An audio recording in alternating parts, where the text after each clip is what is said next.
So good morning guys, स्वागत है आप सभी का। तो गाइस सुबह का टाइम हो चुका है और आज मेरे को इस ट्रिप पे निकले हुए 3 दिन हो चुके हैं। मैं पिछले वाले दिन जो है वो काउंट नहीं कर रहा हूँ, जो मैं जम्मू कश्मीर से राजस्थान गया था। वो 18 दिन थे मेरे। वो मैंने होल्ड कर दी थी, उसके बाद मैं चल रहा हूँ तो दोबारा से। तो आज तीसरा दिन है सुबह का। तो कल रात में एक ढाबे पे रुका हुआ था, यहीं पर मैंने खाना वगैरह किया हुआ था। और यहाँ पर नहाने वगैरह का भी हिसाब था, तो मैंने अपना नहाना वगैरह भी कर लिया। तो सुबह का टाइम हो गया, लगभग 6 ही बजने वाले होंगे। तो निकलते हैं यहाँ से। अभी थोड़ा रात का वो हिसाब हो रहा होगा, तो कहानी मैं आपको रास्ते में बता देता हूँ कैसे कैसे यहाँ पर स्टे करना हुआ था। तो ये ढाबा है, बस अभी तो कुछ दिखाई नहीं दे रहा होने का रात में। तो फिलहाल जो है धौलपुर में चल रहा है नाश्ता अपना, और पोहा है, पोहा खाने के लिए, और चाय वगैरह मैंने ऑर्डर की हुई है। तो इसको खा के अभी चलेंगे आगे के लिए। सो फिलहाल मैं धौलपुर से आ चुका हूँ और अभी मैं यहाँ का थोड़ा आपको दिखा देता हूँ व्यू। काफ़ी जो है खूबसूरत व्यू है यहाँ का। तो धौलपुर के बारे में भी आपको जानकारी दे देता हूँ। धौलपुर में मतलब मैंने नाश्ता वगैरह किया था, और नाश्ते में मतलब इस समय तो ज़्यादा कुछ था नहीं, लेकिन पता नहीं, राजस्थान में मैं 3 बार ट्रिप कर चुका हूँ। अभी 10 दिन पहले मैंने मेहंदीपुर बालाजी और जयपुर राजस्थान और खाटू श्याम मंदिर के दर्शन किए थे और वहाँ की ट्रिप की थी। और ये तीसरी दफ़ा है मैं राजस्थान में। भले ही है छोटा सा, मतलब एक 40-50 किलोमीटर का बॉर्डर है मतलब राजस्थान के अंदर का, लेकिन यहाँ पर हिसाब बहुत खाने का जो है बहुत महंगा है। कल रात को ही मैंने खाना खाया था, तो इतना महंगा तो मेरे को लद्दाख में भी नहीं मिला था। मतलब 150 रुपये तक का खाना मिनिमम है। नॉर्मली वैसा नहीं है कि अपने ये जैसे साइड में होता है 40-50 या थाली जैसा सिस्टम कोई। कल रात को मेरे को थाली भरा सिस्टम भी नहीं मिला था। उसमें क्या होता है, एक होता है, तो कल रात को ढाबे पे मतलब हर चीज़ का अलग अलग हिसाब था। और अब जहाँ नाश्ते वगैरह में पराठे वगैरह थे, वो भी मतलब 40-50 रुपये के दे रहे थे 1 पीस ही। राजस्थान में अब पता नहीं इतनी महंगाई क्यों है, मेरी समझ में नहीं आता। 3 बार ट्रिप कर चुका हूँ राजस्थान में, कहीं पर भी मेरे को सस्ता खाना मिलता ही नहीं है। हमने जयपुर तक का लगभग काफ़ी लंबा सफ़र किया हुआ था, और कहीं पर भी ये मान के चलो सस्ता जो है खाना नहीं मिला था। पता नहीं यहाँ पर ऐसा क्यों है, ये मैं नहीं कह सकता हूँ यार। लद्दाख में हम टॉप ऑफ द वर्ल्ड की जगह पर गए हुए थे, जहाँ पर नीचे से खाना का सामान जाता है, और यहाँ पर से तो यहीं पर तैयार होता है। तो पता नहीं इतना महंगा क्यों, समझ में नहीं आ रहा। और कल आगरा में एक चीज़ का अफसोस रह गया था, मेरा मन था आगरा का पेठा खाने का और मेरे को मतलब मैं वो नहीं कर पाया, क्योंकि मैं एक जगह से ब्रिज के नीचे से निकल के जा रहा था, जहाँ से मैंने आपको ताजमहल दिखाया था बाहर से ही। तो वहाँ से बराबर से राइट साइड में मेरे को दुकान जरा राइट साइड में थी, फिर मेरे को मौका नहीं मिला। फिर मैं बाहर आया तो पेठे का मतलब अंदर में तो 40 रुपये किलो पेठा था आगरा का, और बाहर आते आते वो 150-160 रुपये तक का हो गया। फिर मैंने नहीं लिया, मैंने कहा छोड़ो यार। तो मैं यहाँ से अभी ग्वालियर के लिए जा रहा हूँ, नदी का व्यू दिखाता हूँ आपको।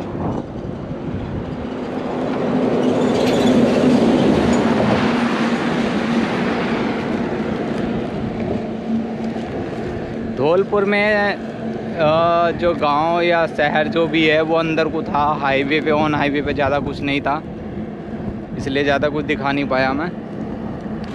और एक चीज़ और, इस साइकिल में 2200 किलोमीटर का सफ़र तय करने के बाद, 2200 नहीं 2500 किलोमीटर सफ़र तय करने के बाद पहला पंचर हुआ था पहले दिन ही। तो अभी तक नहीं हुआ, और मेरा आगे चल के अभी नेक्स्ट पॉइंट मेरा मुरैना पड़ेगा, उसके बाद पड़ेगा ग्वालियर। तो मेरे को एक पंप परचेस करना है, क्योंकि मेरा ख़राब है। तो हवा यार टायर में कम है, इसलिए ज़्यादा जोर पड़ रहा है, हिसाब थोड़ा ख़राब पड़ रहा है।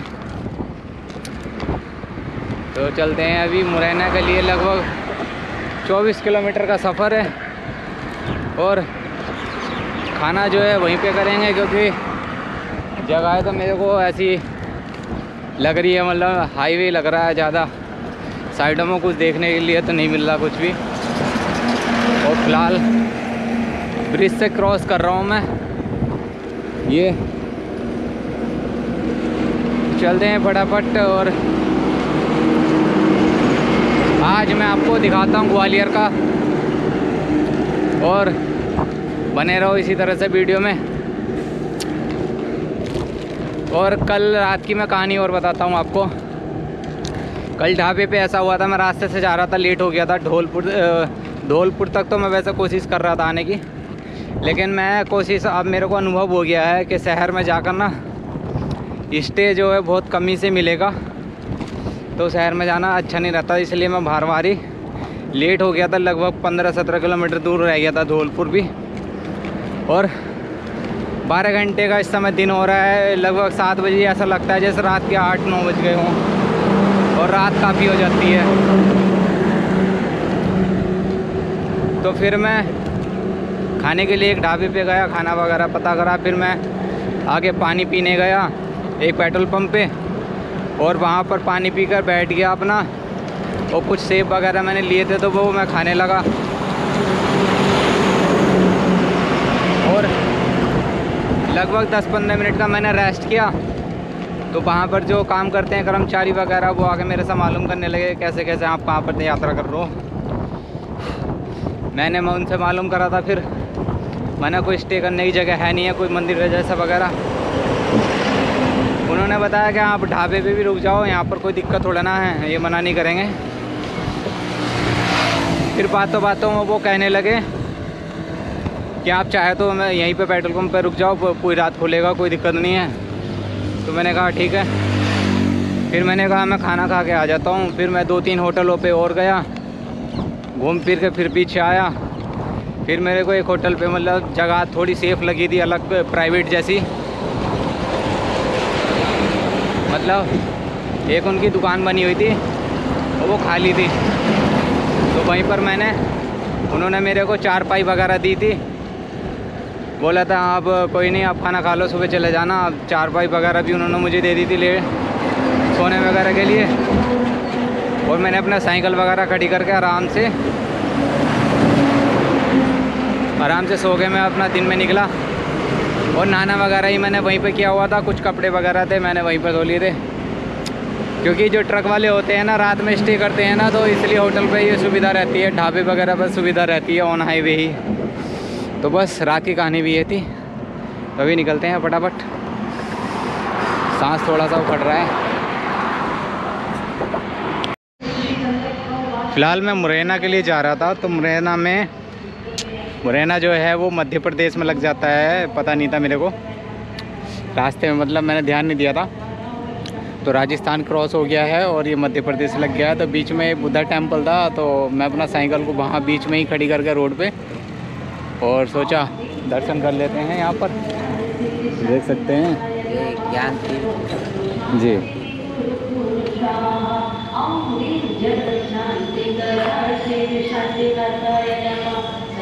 तो बुद्धा टेम्पल है, अभी जो नीचे का काम है वो चल रहा है, लेकिन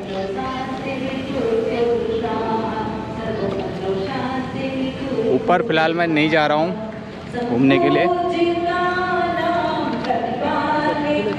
अच्छा, ऊपर भी होता होगा जाना? हाँ, पूछ लो, बता देंगे। अच्छा, ऊपर घूमने कौन जा सकते हैं? अब चले जाओ। अच्छा, अंकल जी से? बता देंगे। हाँ चलो ठीक। तो अभी चलते हैं। फ़िलहाल मैं ऊपर नहीं जा रहा हूँ। काफ़ी खूबसूरत बुद्धा जी का टेम्पल है, तो यहाँ से दिखाता हूँ मैं। बुद्धा जी की प्रतिमा शायद नहीं दिखाई दे रही यहाँ से।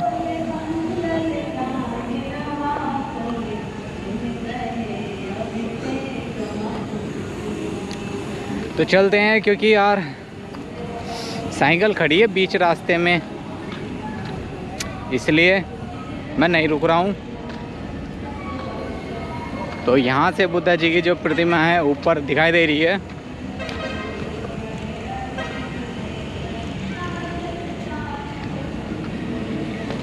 बस क्या है ना, साइकिल को खड़ा करने की वजह से जगह जगहों पर रुक नहीं पाता हूँ मैं। रास्ता वैसे आगे कहीं घूम कर आ रहा था, लेकिन मैंने बीच में लॉक कर दिया है। वो देखो सामने खड़ी है।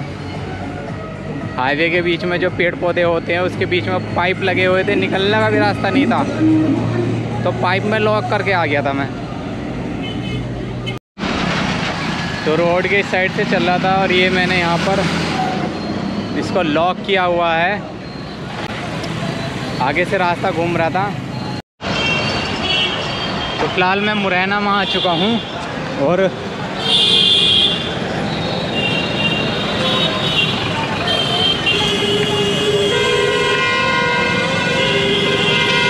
कुछ नज़ारा था मुरैना का। और बस स्टैंड था उस साइड में जो दिखाया था, लेफ़्ट साइड में बस स्टैंड था। तो बस स्टैंड पे मैं गया तो था घूमने, मार्केट वगैरह देखने के लिए। अंदर जो मंडी थी सब्जी की वो भी लगी हुई थी।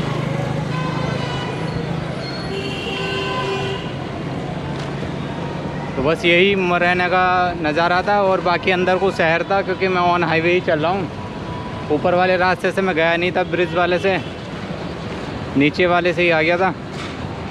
और अब बाहर की ओर से आ रहा हूँ, देखता हूँ अभी आगे तक मुरैना ही लगता है या नहीं।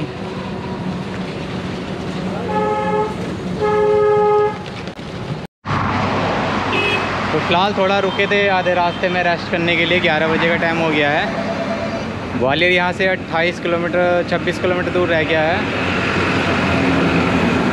तो पीछे हनुमान जी का मंदिर है और आगे पानी वगैरह पिया था, क्योंकि यार बैग ना पिछले 3 दिन से खुला नहीं था और बैग परेशान कर रहा था बहुत ज़्यादा। मतलब बैग के अंदर ढीलापन सा आ रहा था, तो इसलिए लटक रहा ज़्यादा ही, मतलब एक तरफ को झुकाव इसका ज़्यादा हो गया था। तो सोचा पहले इसको फिट करूं, सामान वामान को सारा साइड करूं, वरना तो ये दुखी करा जाएगा। तो बस अभी निकलेंगे यहाँ से। तो फ़िलहाल जो है ग्वालियर में एंटर हो चुका हूँ और इस समय कुछ खाना वगैरह चल रहा है। मतलब रास्ते में ही एक छोले की ठेला था, तो मैंने छोले खा के देखे, ये छोले चावल। तो ये छोले चावल खा के देखे, बहुत ही टेस्टी लग रहे थे, तो मैंने इसलिए दूसरा भी ऑर्डर कर दिया था। पहले मैंने देखा था एक छोटा प्लेट, फिर उसके बाद मैंने दोबारा से ऑर्डर कर दिया क्योंकि टेस्टी लग रहे थे। तो अभी जाएंगे आगे के लिए। सो गाइस फ़िलहाल जो है ग्वालियर में आ चुके हैं और ये ब्लॉग ज़्यादा बड़ा हो गया है, इसलिए इस ब्लॉग को यहीं रखते हैं। नेक्स्ट ब्लॉग में आपको जो है ना ग्वालियर के जो किले हैं वो सारे दिखाऊंगा मैं आपको। तो बस इस ब्लॉग को इतना ही रखते हैं।